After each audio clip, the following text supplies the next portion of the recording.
हमें ऐसा लगता है कि भाजपा ने अगर थोड़ा सा भी काम माइनॉरिटी को ही ले लें अगर, और ख़ासतौर से मुसलमानों को अगर बेहतर करना चाहा, तो मैं ये समझता हूं कि मुसलमानों को भाजपा में जाने से कोई गुरेज नहीं होगा। एक विकल्प की शक्ल में मुझे लगता है कि जनता आम आदमी पार्टी की तरफ देख रही है।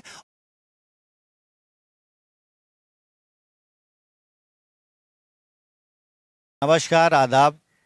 जैसा कि आप अपना YouTube चैनल से एवरी वॉइस मैटर्स देख रहे हैं, पिछला एपिसोड जहां हम लोगों ने शुरू किया था कि अभी तो ये ट्रेलर है, आगे देखिए होता क्या है। तो इन्हीं सब बातों पे, इन्हीं सब मुद्दों पे आज हम बात करने के लिए यहाँ मौजूद हैं। और बहुत बहुत शुक्रिया विवेक जी और नजमी साहब, आप लोगों का बहुत शुक्रिया। आपने अपना कीमती वक्त निकाला और हमारे इस प्रोग्राम में आप लोगों ने शिरकत की। कि कांग्रेस के टाइम में सच्चर कमेटी बनी थी और उस सच्चर कमेटी का इम्प्लीमेंट अभी तक हुआ नहीं जैसा होना चाहिए। मैं चाहूँगा कि मेरे जो दर्शक हैं वो जाने, खासकर जो उत्तर प्रदेश का और भारत का जो मुस्लिम मतदाता है और मुस्लिम हैं, वो जाने कि सच्चर कमेटी क्या थी, क्यों बनाई गई थी, किसके शासनकाल में बनी और अभी तक उस पर कोई इम्प्लीमेंट क्यों नहीं हुआ।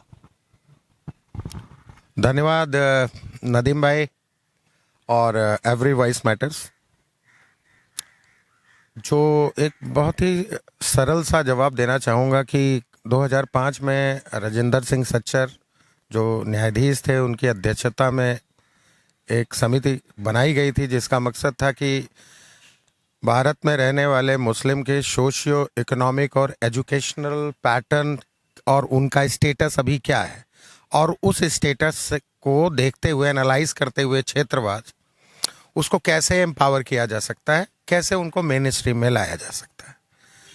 कमेटी 2005 में गठित हुई थी कांग्रेस गवर्नमेंट यूपीए में, और 2006 में उसकी रिपोर्ट प्रस्तुत कर दी गई। काफ़ी बड़ी रिपोर्ट थी, बहुत बृहद स्तर पे रिपोर्ट में व्याख्या किया गया सिलसिलेवार तीनों सामाजिक, आर्थिक और शैक्षणिक परिवेश को लेकर।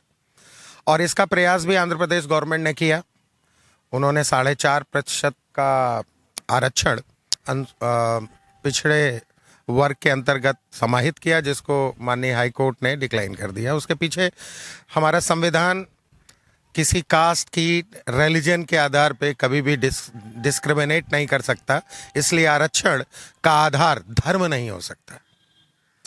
अब ये राजनीतिक दृढ़ इच्छा शक्ति की कमी कहूं कि हम धर्म क्यों बोल रहे हैं। अगर कोई सामाजिक, आर्थिक या शैक्षणिक रूप से पिछड़ा है तो उसको एम्पावर करने के लिए हमें उसको सेफगार्ड करना होगा, क्योंकि समाज कल्याण ही सरकारों का मुख्य भूमिका होती है। इस सच्चर कमेटी पे और मुसलमानों पे सिर्फ राजनीति हो रही है या वाकई में उसके सुधार के लिए, उसके डेवलपमेंट के लिए, चूंकि कांग्रेस सरकार तो अब रही नहीं है, तो बीजेपी सरकार क्या इधर ध्यान देगी या ईमानदारी से उनके विकास पे, उनके शैक्षिक योग्यता, सामाजिक जो समानता है उस पे जो है, क्या आपको लगता है कि सरकार उधर ध्यान देगी, और अगर नहीं दे रही है तो क्यों नहीं दे रही है? देखिए, मैंने आपको पहले ही बताया कि संविधान के अंतर्गत राज्य के नीति निर्देशक तत्व, directive principle of state policy, ये बेसिकली वो सार तत्व है जिसके आधार पे सरकारों का गठन होता है, और कल्याणकारी योजनाएं और समीक्षा करके जो जहाँ पे वीक है, जो भी वीकर सेक्शन है, irrespective of any caste, creed and religion, उसको एम्पावर करना ये सरकार की भूमिका है। निश्चित रूप से आज भारतीय जनता पार्टी एनडीए की गवर्नमेंट है, और अगर ये गवर्नमेंट इन चीज़ों का अनुपालन नहीं करती है तब कहीं ना कहीं से वो सोशल फैब्रिक को तोड़ेगी, जो कि इस देश के उज्जवल भविष्य के लिए बेहतर नहीं होगा।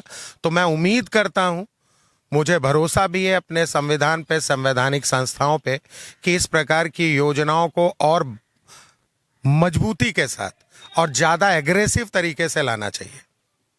वेलफेयर और डेवलपमेंट के उस पर बहुत से बजट आते रहते हैं, लेकिन मैंने देखा कि वो अक्सर बजट जो है जहाँ पे खर्च करना चाहिए तो वो डिपार्टमेंट खर्च नहीं करता और वापस चला जाता है। हालांकि जो माइनॉरिटी मिनिस्ट्री है, इस सरकार में तो मुख्तार अब्बास नकवी साहब उसके मिनिस्टर रहे हैं, लेकिन क्या वजह है कि जो फंड आता है माइनॉरिटी वेलफेयर्स के नाम पर वो खर्च नहीं होता है और उसकी कोई जवाबदेही नहीं, ना सरकार पूछती है कि ये क्यों नहीं खर्च हुआ या ये इस काम के लिए ये फंड आया था, उसमें क्या डेवलपमेंट हुआ है, उसकी प्रोग्रेस क्या है। इसके बारे में आप बताएं कि क्या वजह है कि ये जो इसमें खर्च। देखिए नदीम जी, थोड़ा कड़वा है लेकिन इसका घूंट पीना पड़ेगा। मैं एक प्रश्न पूछना चाहता हूं कि सरकार अगर उन योजनाओं को ला रही है, योजनाएं बहुत अच्छी हैं, उनका इम्प्लीमेंटेशन का भी प्रयास हो रहा है, लेकिन वो बहुत अच्छे तरीके से इम्प्लीमेंट हो सकता है जहां पे भूमिका 3 लोगों की महत्वपूर्ण होती है। पहला अकाउंटेबिलिटी खुद की, दूसरी अकाउंटेबिलिटी हमारे विपक्ष की, और तीसरी जो गैर सरकारी संस्थाएं। आप जब किसी चीज को उजागर करके नहीं रखोगे तो सरकार के द्वारा किया गया हर प्रयास सभी के लिए बेहतर होता है, ऐसा मान लिया जाता है। बजट का वापस जाना निश्चित रूप से एक दुर्भाग्यपूर्ण घटना है और इस प्रकार की प्रवृत्ति बनी रही है। हमने इसको कई बार अलग अलग फोरम में भी देखा है और कई सारी रिपोर्ट्स में भी इन सब चीज़ों के बारे में अच्छी नोटिंग आई है। इस बार मैं उम्मीद करता हूं कि जो गवर्नमेंट बनी है, ये गवर्नमेंट इसको पूरे निष्ठा के साथ, काफ़ी आक्रामक तरीके से ये लेके आए ताकि मेन कोर्स में लाके जो बीच की खाई आज नज़र आ रही है, जिसके आधार पे राजनीतिक गठजोड़ किए जाते थे या लाभ लेने की जो प्रवृत्ति रही है या जो अल्पसंख्यक को सिर्फ संख्या बल मान के और अपने साथ जोड़ के या घटा के करने की जो राजनीति है, ये प्रवृत्ति कम होगी, जो शायद इस प्रदेश और देश के भविष्य के लिए बहुत बेहतर होगा। अबू ज़ैद अहमद नजमी साहब हमारे बीच मौजूद हैं, मुस्लिम स्कॉलर्स हैं और काफ़ी गहन अध्ययन है इनका इस इश्यूज़ पे। तो हम इनसे जानेंगे कि मुसलमानों का कोर इश्यूज़ क्या है आज के परिप्रेक्ष्य में। Thank you very much Nadeem. मुझे ऐसा लगता है कि मैं जब मौजूदा राजनीति को देखता हूँ और जो अभी 10 मार्च को जो फैसला उत्तर प्रदेश का आया और जिस तरीके से प्रदेश में और पूरे देश में चूँकि राजनीति एक करवट ले चुकी है और मुझे ये लगता है कि मौजूदा राजनीति अतीत के पन्नों पे हो रही है, तो मैं मौजूदा हालात को देखते हुए थोड़ा सा अतीत में जा कर के आपको बताना चाहता हूँ। मुस्लिम इश्यूज़ या मुस्लिम को बढ़ावा क्यों नहीं मिला या मुस्लिम आगे क्यों नहीं जा सका। पहली आपत्ति तो यह है कि पर्टिकुलर किसी भी कम्युनिटी को उजागर करके बात करना ये मेरे नेचर के खिलाफ है। यह हमारा देश है, यहाँ मिलीजुली सभ्यता है, संस्कृति है, यहाँ सारे लोग रह रहे हैं, तो जब भी विकास की बात हो तो नागरिक के हिसाब से होना चाहिए, ना कि हिंदू और मुसलमान के हिसाब से होना चाहिए। मैं अगर अतीत के पन्नों को पलटूं, जैसा कि अभी मौजूदा इश्यूज चल रहे हैं, मैं उस पर कोई टिप्पणी नहीं करना चाहता, लेकिन ऐसा नहीं है कि किसी एक वर्ग के साथ ही अन्याय हुआ है। रही बात मुसलमान को मुद्दा बनाना या मुसलमान कम्युनिटी को ये कहना या मुसलमान खुद अपनी परसेंटेज बता करके सिर्फ अपने इश्यूज़ को ना बता करके राजनीति और अपने स्वार्थ के लिए जो है लड़ाई लड़ना, मुसलमान खुद भी इसका कसूरवार है, ऐसा मैं मानता हूँ। हम अपने इश्यूज़ उठाना नहीं जानते और अगर हमें कोई कहता है कि हमारी सोच, हमारी समझ लोगों से भिन्न है या यूं कहूं कि कम्युनल है, तो मैं इस बात पे मुझे आपत्ति है। वो इसलिए क्योंकि आज़ादी के बाद से जब से चुनाव देश में हो रहे हैं, मुसलमान वर्ग एक ऐसा वर्ग रहा है। मुसलमान जब कांग्रेस आई उसने वोट मांगा, मुसलमान को सिर्फ वोट का मुद्दा बनाया, पास ले गई, उसके वोट बैंक को इस्तेमाल किया, तो मुसलमान ने खुशी खुशी कांग्रेस को भी वोट किया। उस वक्त इंदिरा गांधी रही हों, चाहे राजीव गांधी रहे हों, चाहे मौजूदा हाल में जो सोनिया गांधी हों या प्रियंका गांधी हों, ये कोई मुसलमान नहीं है। लेकिन अतीत के पन्नों को उल्टेंगे तो मुसलमान इनके साथ था, तो वो मुसलमान नहीं थे। इसका मतलब है, यहाँ से अगर ये बिंदु मैं उठाऊं कि मुसलमान की सोच में नागरिकता है, यहाँ नफरत नहीं है, इस बात को समझाने में शायद मुसलमान भी नाकामयाब है। उसकी दूसरे बिंदु पे आता हूँ कि अगर आप प्रदेश की बात करें, और चूंकि यहाँ पे अभी राजनीति गर्म है और दोबारा जो है भाजपा अपनी गवर्नमेंट बनाने जा रही है, इस प्रदेश में दो पार्टियां रही हैं मुख्य रूप से, एक समाजवादी पार्टी और दूसरी बहुजन समाज पार्टी। मुलायम सिंह यादव भी कोई मुसलमान नहीं थे, बहन मायावती भी कोई मुसलमान नहीं थी, लेकिन मुसलमान को यह लगा कि शायद ये हमारे हक की लड़ाई लड़ेंगे, और उस नज़रिए से पिछले मैं जब से होश संभाला है, मैंने देखा कि दोनों ही पार्टियां, कभी ये और कभी वो, सत्ता में रही हैं, और मुसलमानों ने अपने तन मन धन से इनका सहयोग करके इनको सत्ता में लाने का काम किया। लेकिन जिस पैमाने पे इनका साथ दिया गया, जिस पैमाने पे इनकी लड़ाई लड़ी गई, और मौजूदा हाल में भी मैं कह सकता हूं कि जिस तरीके से समाजवादी गठबंधन को मुसलमानों ने ईमानदारी के साथ वोट दिया है, मैं दावे के साथ और आंकड़ों के साथ ये कह सकता हूं कि उतनी ईमानदारी से शायद समाजवादी को वोट लोगों ने नहीं किया। इवन कि भाजपा को भी 8% वोट पिछली बार से 1% ज़्यादा है, शायद पिछली बार 7% मिला था, इस बार 8% मुसलमानों ने भी वोट दिया है। तो मुसलमानों को मुद्दा बनाना और उनको वोट बैंक तक सीमित करना और उनकी रोज़मर्रा की ज़िंदगी, उनका रोज़गार, उनकी शिक्षा, उनका स्वास्थ्य, इस पे रोक लगा देना, कभी चिंतन मंथन ना करना, ये एक मुस्लिम कम्युनिटी के लिए बहुत ही हानिकारक और बहुत ही ख़तरनाक बात थी, जिसकी वजह से, जिसकी बिना पे कुछ तो अशिक्षित होने के कारण मुसलमान अपना कभी मुद्दा उठा नहीं पाया, और जिन लोगों ने उठाया शायद उतनी आवाज़ में ताकत नहीं थी कि मुसलमानों का हक उनके हक के एतबार से दिलाया जा सकता था।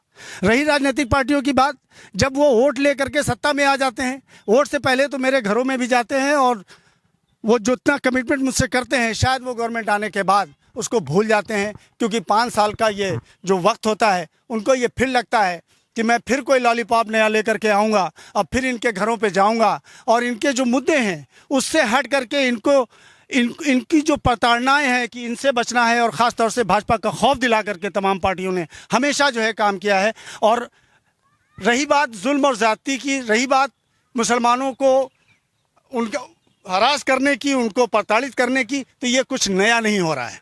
मैं सिर्फ भाजपा को आरोप करूं, सिर्फ योगी सरकार को मैं योगी जी की सरकार को मैं आरोपित करूं, या पर्टिकुलर किसी सरकार को आरोपित करूं, ऐसा तथ्य ये सत्य नहीं है।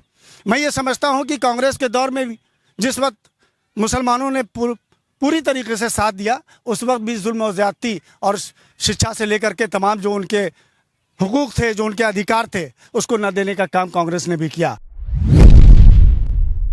जैसा कि CSDS और लोक नीति के सर्वे के मुताबिक 79% मुस्लिम मतदाता इस बार समाजवादी पार्टी को वोट किया।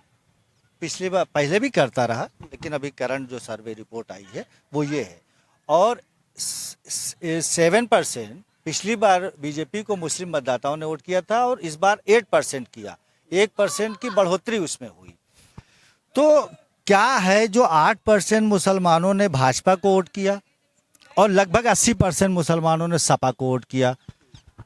भाजपा को जो मुस्लिम मतदाताओं ने वोट किया, उसने क्या सोच के किया और क्या देखा भाजपा में कि जो मुसलमानों ने 8% एक अच्छा वोट बैंक होता है वो भाजपा में गया? आप इस पे क्या कहें? बिलाशुबा एक बड़ा हिस्सा, एक बड़ा पार्ट मुसलमानों का समाजवादी गठबंधन के साथ था।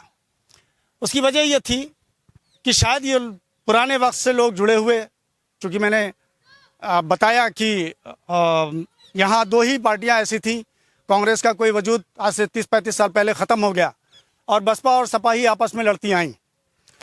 तो कहीं ना कहीं मुसलमानों को ये लगा था कि शायद हमारी हितैषी, या हम जिसके समर्थक हैं, या शायद हमारी विचारधारा मिलती है, या हो सकता है कि जो लोग अपने नौकरी को लेकर के या अपने कारोबार को लेकर के या शिक्षा को लेकर के जिस तरीके के हालात चल रहे थे, लोगों को ये होप होगी, ये उम्मीद होगी कि शायद ये नई सरकार जो कमिटमेंट कर रही है आने वाले वक्त में, चूँकि पिछला रिकॉर्ड समाजवादी का देखा जाए तो ऐसा लोग कहते हैं कि नहीं, अखिलेश ने काम किया था, तो उस बिना पे भी कुछ लोग उनके साथ गए होंगे। लेकिन इसमें कहने में कोई संकोच नहीं है कि एक बड़ा पार्ट समाजवादी गठबंधन के साथ गया। लेकिन सवाल यहाँ ये नहीं है, सवाल ये है कि जो पिछली बार से भी 1% ज़्यादा 8% वोट भाजपा को गया है, वो here is the main point कि आखिर ये किस वजह से लोगों ने, मुस्लिम को ये कहा जाता है कि वो भाजपा के अगेंस्ट वोट करती है, लेकिन अगर 8% वोट अगर इस बार भाजपा को गया है तो क्या इस बात को गलत माना जाए कि नहीं, भाजपा से कोई ऐसा नहीं है कि नहीं जा सकता या भाजपा में नहीं जा सकता। उसकी वजह हो सकती है कि लाभार्थियों को जो लाभ मिला है उसमें 8% मुसलमानों को भी लाभ मिला हो, इसमें कोई शक शुबे की बात नहीं है।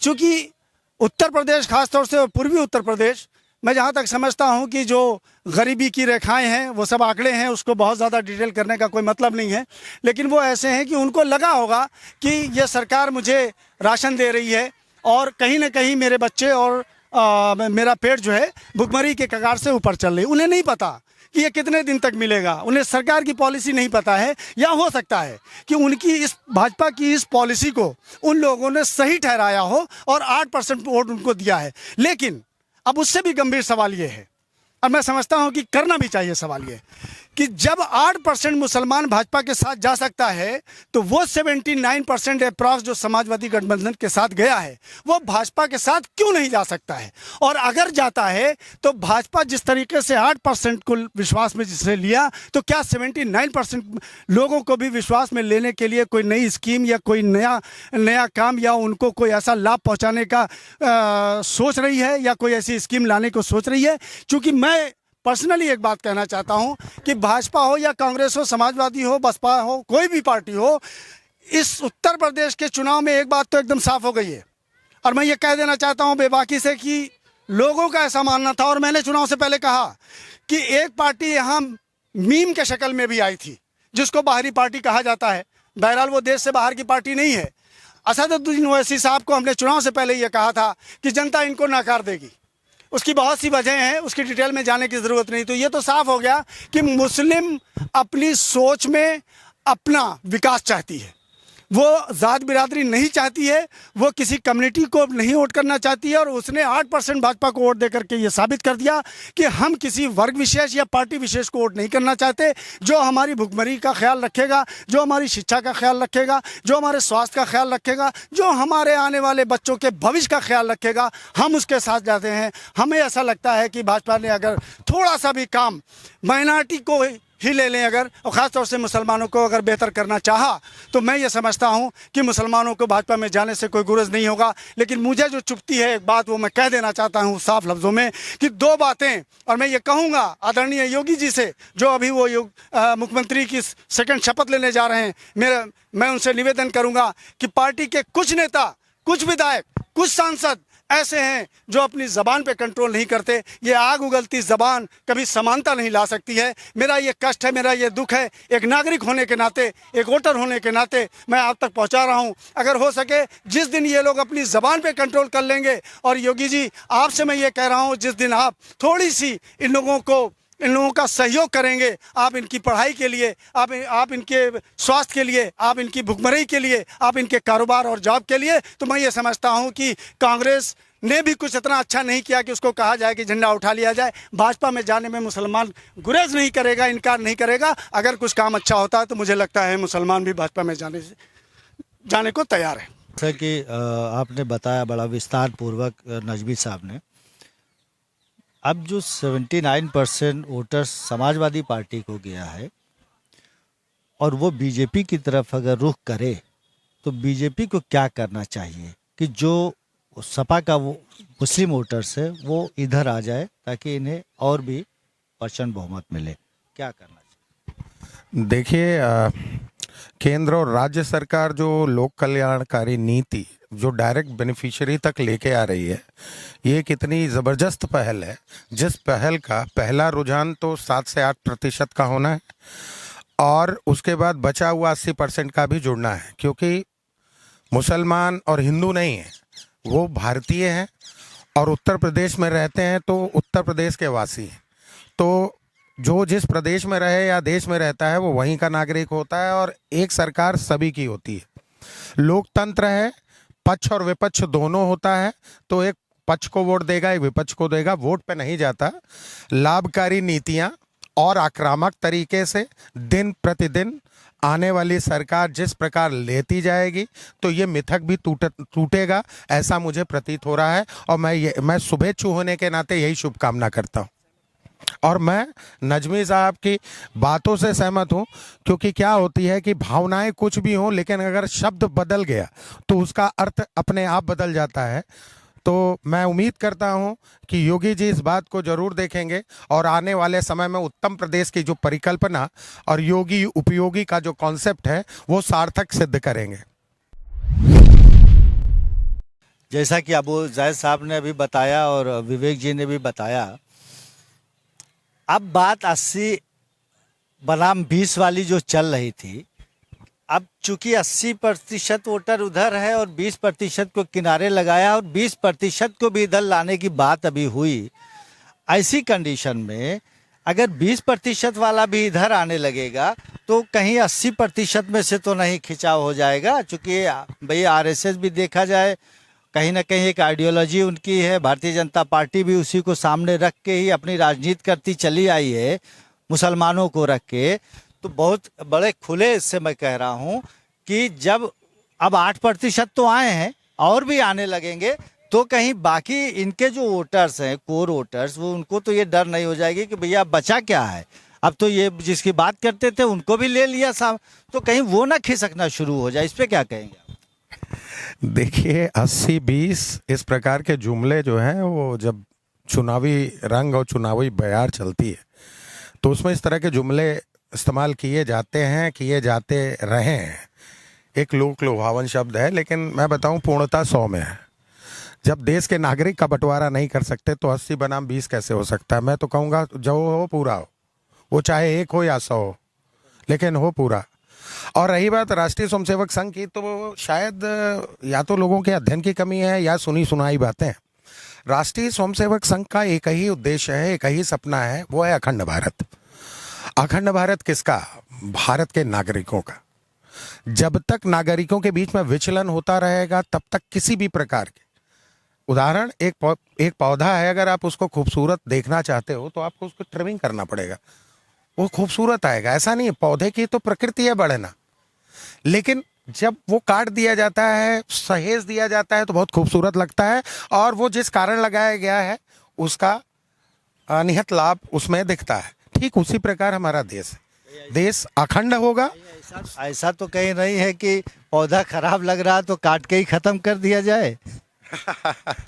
नहीं, पौधा कभी खराब नहीं होता। पौधों की ब्रांचेस इधर उधर जा सकती हैं, वो विचारधारा का परिवर्तन हो सकता है समय काल परिस्थिति में, लेकिन समय बड़ा बलवान होता है और नियति हमेशा प्रकृति के साथ चलती है। तो जो भी होगा बेहतर होगा। जब हम यहाँ तक पहुँचे तो हम पूर्णता पे भी प्राप्त करेंगे। अच्छी बात है। एक सवाल, आखिरी सवाल होगा। भारतीय जनता पार्टी का बड़ा मशहूर नारा रहा है, मोदी जी ने भी उसे कई बार कहा है। पहले तो था सबका साथ सबका विकास, दोबारा हुआ सबका साथ सबका विकास और सबका विश्वास। अब हम जानना चाहेंगे कि इसमें आपका कितना विश्वास है इस नारे में? सबसे पहले मैं विवेक भाई की बात से सहमत हूं और उन्होंने एक पौधे के हवाले से बात कहना चाहा।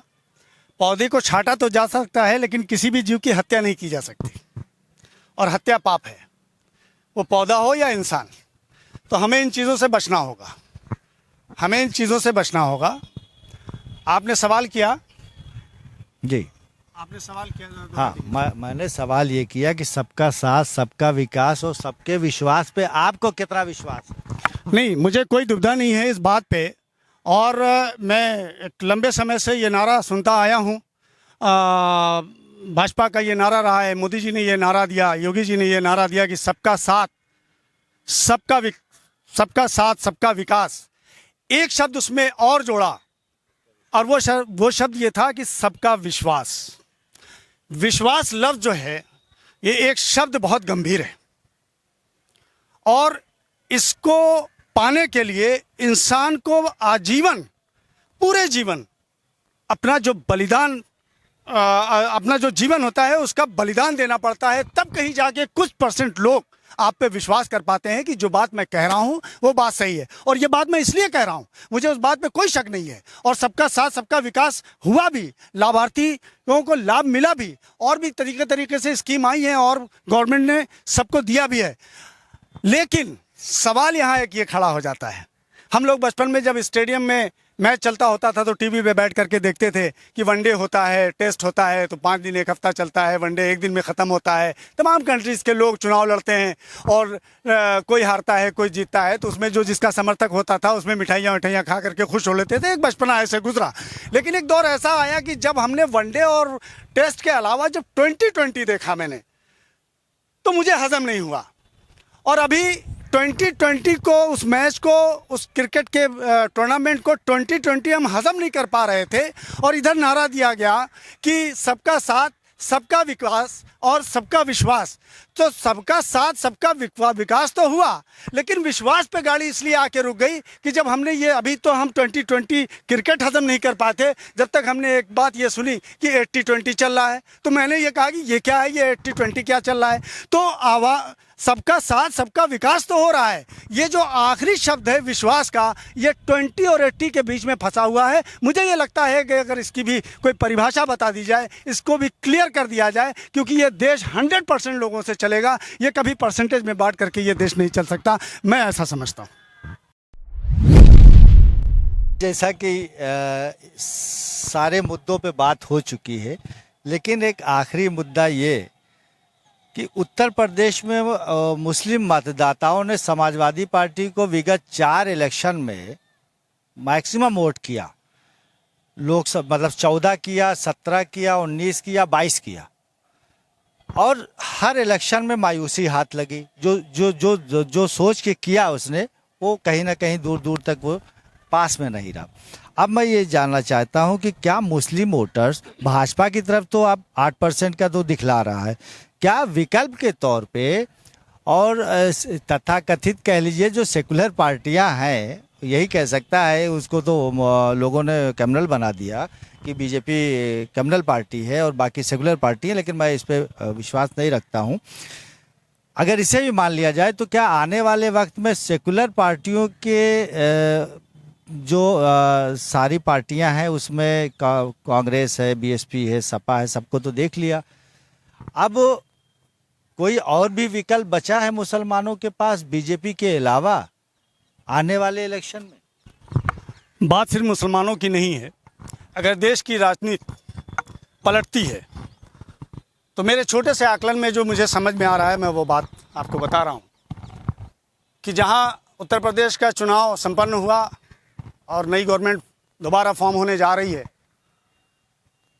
और 2024 में चूंकि लोकसभा चुनाव भी है, पार्टियां उस संघर्ष में लग गई हैं, अपने अपने स्तर पे काम कर रही हैं। लेकिन जो हाल में अभी एक बड़ा अजीब परिवर्तन देखने को मिल रहा है, जैसा कि आप लोग जानते हैं कि दिल्ली की राजनीति में एक उबाल आया था जब अरविंद केजरीवाल की शक्ल में दिल्ली को शीला दीक्षित से छीनने का काम केजरीवाल ने किया था। 53-54 दिन की सरकार गिर जाना और उसके बाद पूर्ण बहुमत की सरकार बनाना, तो शायद उस वक्त भी लोगों को कुछ विश्वास केजरीवाल पे हुआ था, उनकी राजनीति पे हुआ था, उनके कार्यकाल पे हुआ था, उनकी नीतियों पे हुआ था, और 5 साल उन्होंने गुजारा और दोबारा फिर वो सत्ता पे काबिज हो गए।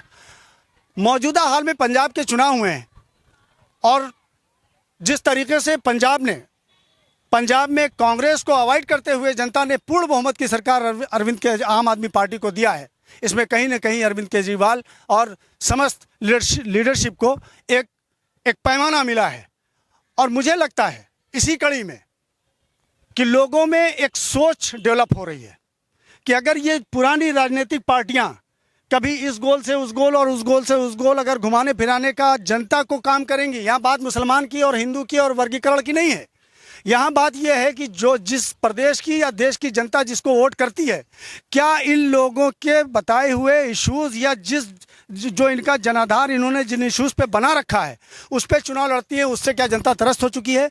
तो एक विकल्प की शक्ल में मुझे लगता है कि जनता आम आदमी पार्टी की तरफ देख रही है। और मेरा अपना ये मानना है कि अगर अभी हाल में ही हमारे ख्याल में 4-6 महीने 8 महीने के बाद हरियाणा का चुनाव होने जा रहा है, अगर पंजाब की सरकार आम आदमी पार्टी बनाने में किसी ने बैकअप नहीं किया है, मैं ये जिम्मेदारी के साथ ये बात कह रहा हूं जो मेरे दिमाग में पल बढ़ रही है, अगर किसी का बैकअप नहीं है और फुल फ्लैज अपने दम पे गवर्नमेंट इन्होंने बनाया है और हरियाणा की गवर्नमेंट अगर ये तीसरे स्टेट में बना ले जाते हैं तो उत्तर प्रदेश ही नहीं, मुझे लगता है कि आम आदमी पार्टी के चेहरे को लेकर के पूरे उत्तर प्रदेश में आम आदमी पार्टी की एक लहर चलेगी और लोग उनसे, हर वर्ग के लोग इसलिए जुड़ते दिखाई देंगे क्योंकि केजरीवाल सरकार ने, आम आदमी पार्टी सरकार ने जो बिजली, जो पानी, जो स्वास्थ्य, जो शिक्षा का वादा किया था वो कमोबेश निभाते चले आ रहे हैं। ऐसा विश्वास जनता का बनता हुआ मुझे दिखाई दे रहा है। अगर कोई परिवर्तन राजनीतिक आता है प्रदेश में या देश में तो मुझे लगता है कि आम आदमी पार्टी राइज करेगी। अदरवाइज कम्युनल चेहरे, कम्युनल पॉलिटिक्स, कम्युनल पार्टियां, कोई ये समझती है इस देश को जब इस पृथ्वी को जब भगवान ने बनाया, परमात्मा ने बनवाया, ईश्वर ने बनवाया, अल्लाह ने बनाया, तो उसने जब भारत का टुकड़ा बनाया तो इसके भूगोल को ऐसी संरचना की कि उसने कहा कि ये गुलदस्ता है, यहाँ तरह तरह के फूल खिलते हैं। फूल से मेरी मुराद ये है कि यहाँ हर रंग के फूल खिलते हैं। वो विवेक भाई की शक्ल में हो सकते हैं, वो तने की शक्ल में हो सकते हैं, वो नजमी की शक्ल में हो सकते हैं, वो नदीम की शक्ल में हो सकते हैं। ये भारत बहुत महान देश है। इसमें जब जातियां, जुल्म, राजनीतिक पार्टी हद से पार कर देंगी तो जनता लामोहला उसका विकल्प ढूंढेगी। मुझे लगता है कि आने वाले वक्त में आम आदमी पार्टी कुछ अच्छा करेगी। अगर विकल्प जनता तलाश रही है तो आम आदमी पार्टी की शक्ल में वो तलाश लेगी। बहुत बहुत शुक्रिया, बहुत बहुत धन्यवाद अबू जैद साहब का, विवेक जी का, कि आप लोगों ने हमारे दर्शकों को भी बहुत सी चीज़ों से अवगत कराया। बहुत सी ऐसी नॉलेज उनको मिली जो उन्हें नहीं पता था। सरकार की नीतियों के बारे में भी बताया और आने वाले भविष्य में उत्तर प्रदेश के मतदाताओं का रुझान किधर जा सकता है उसके बारे में भी बताया। तो बहुत बहुत शुक्रिया आप लोगों का। धन्यवाद। हम उम्मीद करते हैं कि आपको हमारा ये वीडियो अगर पसंद आया हो तो हमारे चैनल एवरी वॉइस मैटर्स को आप ज़्यादा से ज़्यादा लाइक करें, शेयर करें और सब्सक्राइब करें।